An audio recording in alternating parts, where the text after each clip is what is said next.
Hi all, எல்லோரும் எப்படி இருக்கீங்க?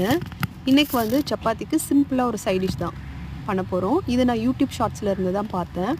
கொஞ்சம் பெரிய வெங்காயம், கொஞ்சமாக வந்து ஸ்லைஸ் பண்ண குடமிளகாய், கூடவே காரத்துக்கு பச்சை மிளகாவும் கட் பண்ணி போட்டுட்டு வறுத்து அரைச்ச நிலக்கடலை பருப்பு, மிளகாய்த்தூள், கரம் மசாலா, உப்பு, எண்ணெய் மிக்ஸ் பண்ணிவிட்டு இது அப்படியே ஃப்ரை பண்ணாமையே சப்பாத்திக்கு இன்பிட்வீனில் வச்சு சாப்பிட்டாலும் சூப்பராக இருக்குங்க.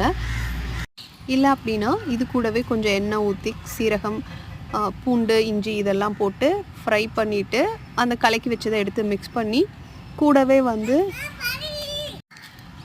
கொஞ்சம் கடலை மாவு அரைச்சி ஊற்றி ஒரு 4-5 மினிட்ஸ் வேக வச்சு சாப்பிட்டாலும் நல்லாயிருக்கு. இல்லை அப்படின்னா இதில் ஃபைனலாக என்ன பண்ணியிருந்தாங்கன்னா புளிப்பு இல்லாமல் கெட்டியான தயிரை வந்து மிக்ஸ் பண்ணிவிட்டு அது ஒரு 1 மினிட் கழித்து ஆஃப் பண்ணிட்டாங்க.